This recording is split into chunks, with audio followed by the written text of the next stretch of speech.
गौतम गंभीर की जो डिमांड बढ़ती जा रही है मोहित भाई, एक एक करके कि ये बॉलिंग कोच चाहिए, ये फील्डिंग कोच चाहिए। अभी जो खबरें आ रही हैं कि बीसीसीआई ने गौतम गंभीर है डिमांडेड। ये वाला जो सेंटेंस है ना, ये पिछले एक हफ्ते से ट्रेंड में है। कभी कहते हैं उनको फ्री हैंड चाहिए, फिर कहते हैं अभिषेक नायर चाहिए, फिर कहते हैं विनय कुमार चाहिए, फिर कहते हैं जॉन्टी रोड्स चाहिए। चाहूंगा कि विराट कोहली का अभी जो करियर है T20I का खत्म हुआ है, अभी वनडे और टेस्ट का करियर बचा हुआ है और गौतम गंभीर बन चुके हैं कोच। आसान होगा, मुश्किल होगा एडजस्ट करना। तो पहला मैसेज तो गंभीर के लिए ये है कि आपको फ्री हैंड दे सकते हैं, लेकिन विद लिमिटेशंस। सुपर बॉस कौन रहेगा वो उन्होंने बताया। अगर कोई वर्ल्ड रिकॉर्ड हो कि जिस प्लेयर ने रिटायरमेंट लिया हो और वापस आया हो उससे, तो उसका नाम शाहिद अफरीदी के नाम ही होगा वो रिकॉर्ड।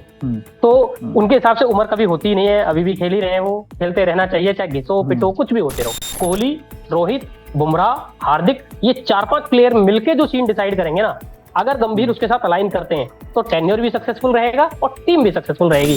नहीं आना है तो बताओ, हम श्रीलंका को बुला लेंगे, इंडिया नहीं भी आएगी तो क्या फर्क पड़ता है। जबकि इस चीज पे वो गौर नहीं फरमा रहे कि 90% जो स्पॉन्सरशिप है वो इंडिया ही लेकर आती है क्रिकेट में इस टाइम। नमस्कार, आप देख रहे हैं क्रिक लेन और दो टॉपिक्स है जिस पर हम बात करना चाहेंगे खास तौर पर। सबसे पहले शुरुआत करते हैं गौतम गंभीर से। गौतम गंभीर जिनको अभी रिसेंटली भारत का नया कोच नियुक्त किया गया है, अब कितने साल के लिए किया गया है वो तो आने वाला वक्त बताएगा। हालांकि जो उनके लिए सबसे बड़ा असाइनमेंट होगा वो डेफिनेटली बॉर्डर गवास्कर ट्रॉफी होगी जो ऑस्ट्रेलिया में जाकर खेलनी है भारत को।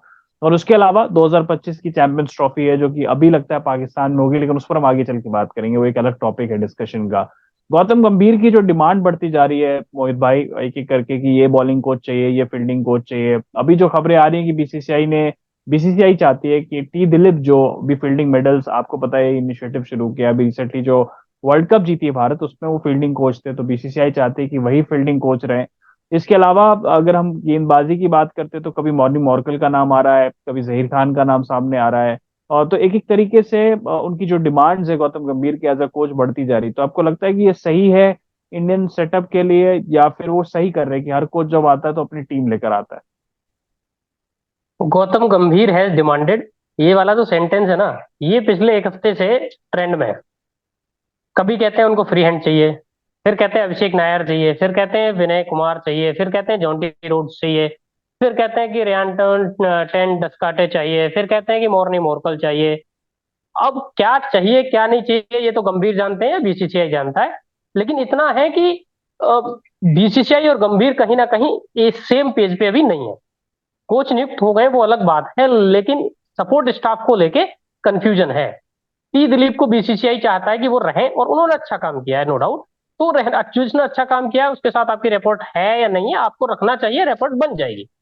दूसरी बात यह है कि जो बॉलिंग कोच का नाम है, बीसीसीआई की तरफ से सुनने में आ रहा है कि आशीष नेहरा और जहीर खान जो है वो प्रिफर्ड चॉइस है। लेकिन गौतम हम्म। गंभीर पहले विनय कुमार को चाहते थे, फिर सबने सोचा कि यार विनय कुमार के स्टॉक्स में ज्यादा कुछ है नहीं, तो जहीर खान को अगर ओवर पावर करेंगे अच्छा नहीं लगेगा। तो फिर उन्होंने मॉर्नी मॉर्कल की डिमांड रख दी। तो गंभीर का जो कंफर्ट जोन है वो उसके हम्म। अराउंड चाहते हैं वो काम करना। और बीसीसीआई चाहता है कि जो ठीक लोग हैं, जैसे आपको चुना गया है परफेक्ट जॉब के लिए, वैसे ही लोगों को चुना जाए, संगम आप बिठाइए, तालमेल आप बिठाइए। अब इसमें क्या हम्म। होगा क्या नहीं होगा ये तो आने वाले कुछ दिन बताएंगे। लेकिन मुझे ऐसा लग रहा है कि यूपी में सरकारी नौकरी वाले लौंडे की इतनी दहेज के लिए डिमांड नहीं होती, समझे। और इतनी डिमांड तो चंद्रबाबू नायडू और नीतीश कुमार ने भी नहीं रखी भारत की सरकार बनाने में, जितनी गौतम गंभीर ऑलरेडी रख चुके हैं। तो क्या लगता है इनका जो टिन्योर है गौतम गंभीर का, अभी तो शुरू भी नहीं हुआ है, अभी शुरू होगा श्रीलंकन सीरीज के साथ साथ, उसके बाद बॉर्डर गवास्कर ट्रॉफी है, बांग्लादेश की सीरीज है, नेक्स्ट ईयर चैंपियंस ट्रॉफी है, 2026 में T20 वर्ल्ड कप है, 2027 में 50 ओवर वर्ल्ड कप। अभी ये नहीं पता, तो क्या लगता है आपको टिन्योर कैसा जाने वाला है? रोहित शर्मा तो कैप्टन नियुक्त हो गए हैं 2025 तक के लिए। क्या लगता है आपको अब कैप्टन कोच का जो बॉन्ड है वो, और इसके अलावा एज अ टिन्योर आप कैसे देखते हो गौतम गंभीर का? देखिए, जो अभी आपने कहा कि रोहित शर्मा कैप्टन नियुक्त हो गए, इस बात की जो डिक्लेरेशन की थी वो की थी जय शाह ने। तो पहला मैसेज तो गंभीर के लिए ये कि आपको फ्री हैंड दे सकते हैं, लेकिन विद लिमिटेशंस। सुपर बॉस कौन रहेगा वो उन्होंने बताया। दूसरी बात, जितने सारे मेन इवेंट्स वाले हैं उसके लिए आपको एक अच्छी टीम और एक अच्छा माहौल चाहिए। जिस तरीके से गंभीर की नियुक्ति हुई और उसके बाद जिस तरीके की खबरें आ रही हैं, तो ऑलरेडी थोड़ा सा पैनिक क्रिएट हो गया है। कभी कहते हैं कि ये इस प्लेयर को नहीं चाहते, कभी कहते हैं उस प्लेयर को नहीं चाहते, कभी कहते हैं ये चाहिए, कभी कहते हैं वो नहीं चाहिए।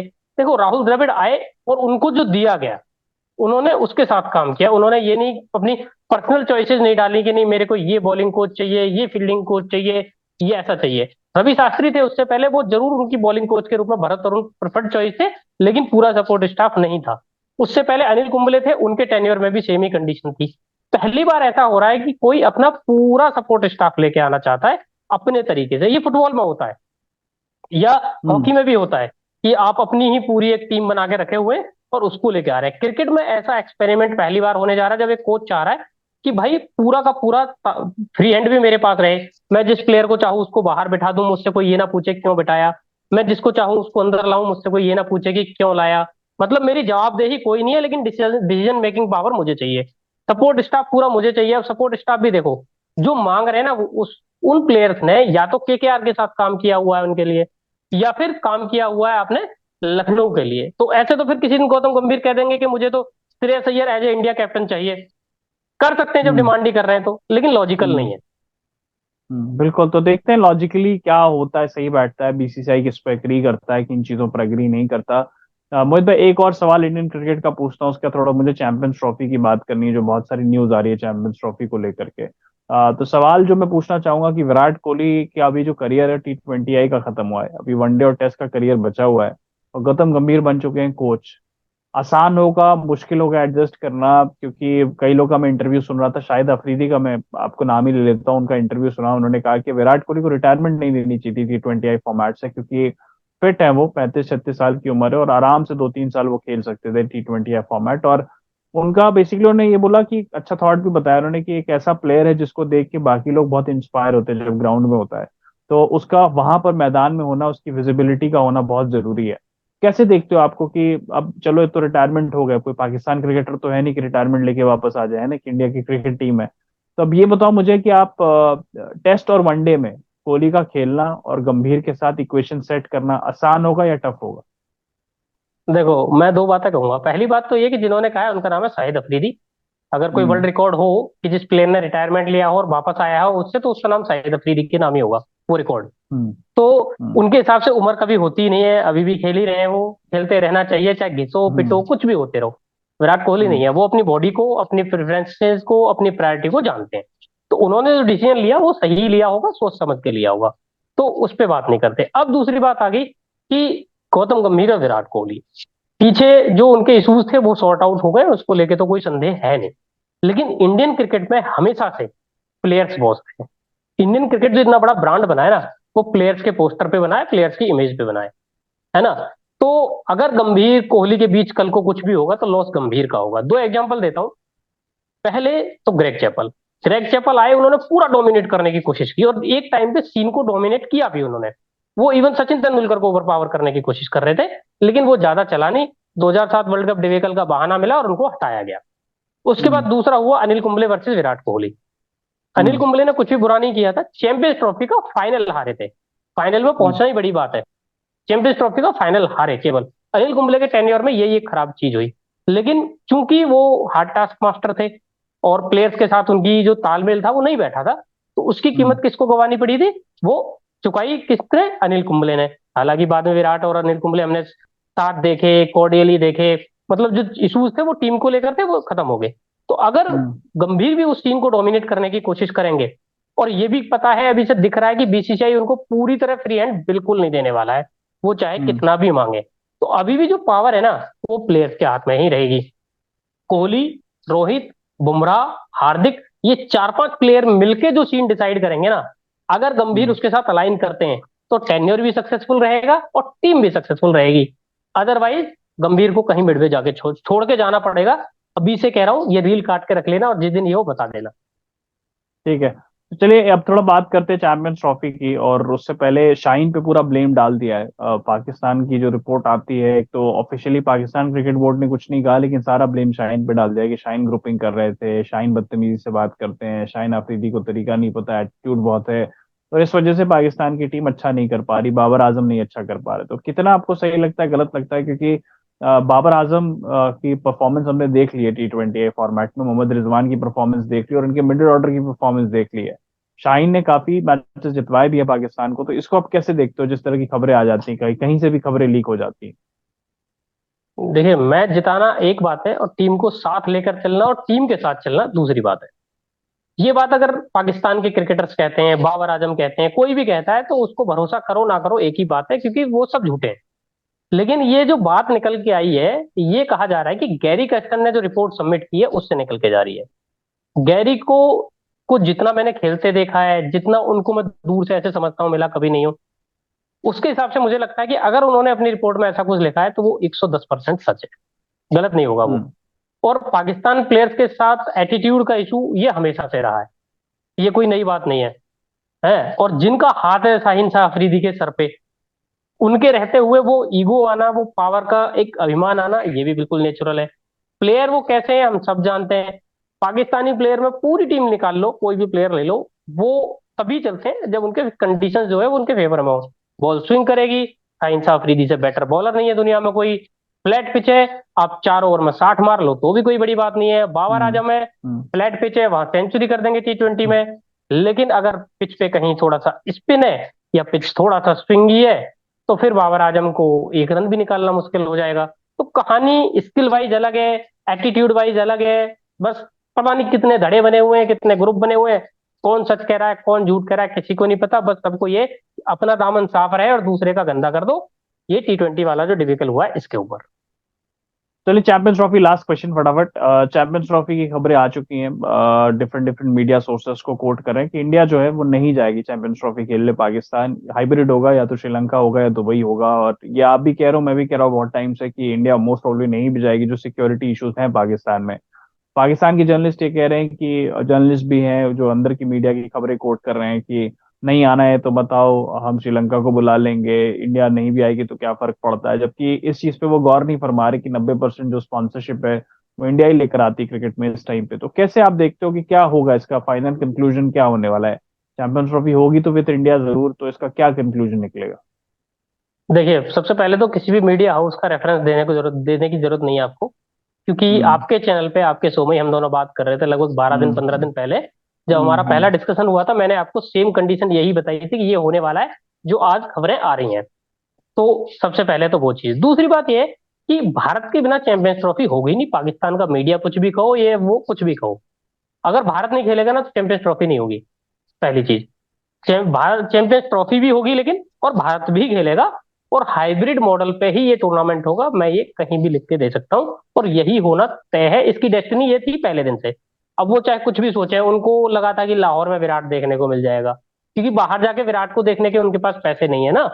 तो उनको लग रहा हम्म। था कि चलो लाहौर का टिकट तो कैसे भी करके अफोर्ड कर ही लेंगे, एक बार विराट देखने को मिल जाएगा, एक बार रोहित देखने को मिल जाएगा, इस बार ना ताउम्र टीवी पे ही देखते रह जाएंगे। तो अब वो हम्म। मुंगेरी लाल के हसीन सपने थे, पूरे कभी होने हैं नहीं। भारत खेलेगा हम्म। दुबई में ही या फिर श्रीलंका में। बिल्कुल। मैं बस इस पे थोड़ा सा ऐड कर देता हूँ, उसके बाद विल एंड दिस वीडियो। मोहित भाई का सिर्फ एक ओपिनियन लेके, इंडिया जिम्बाब्वे का जो नेक्स्ट मैच है उसमें क्या लग रहा है रिजल्ट। बट एक चीज मैं बोलना चाहूंगा कि पाकिस्तान के जो जर्नलिस्ट हैं या पाकिस्तान की जो मीडिया है, बातें बड़ी बड़ी करती हैं, बट मैं बस ये बोलूंगा कि जो दुनिया है वो बेसिकली फिनांस से चलती है, रेवेन्यू से चलती है, स्पॉन्सरशिप से चलती है। और वो जो है स्पॉन्सरशिप, वो रेवेन्यू जो है वो इंडियन क्रिकेट टीम की जो भी हेड है, बीसीसीआई, वो लेकर आ रही है। और वो एक इंडिपेंडेंट एंटिटी है, वो बेसिकली एक प्राइवेट एंटिटी है, वो कोई गवर्नमेंट की एंटिटी नहीं है। उसने अपने एवेन्यूज को एक्सप्लोर किया और वहां से वो स्पॉन्सरशिप्स लेकर आती है, वहां से वो अपने टाइप्स को इन्हांस कर रही है, जिसकी वजह से वो आपको दिख रहा है पटल पर कि बीसीसीआई कितना विद इन द ईयर्स कैसे कैसे ग्रो करती जा रही है।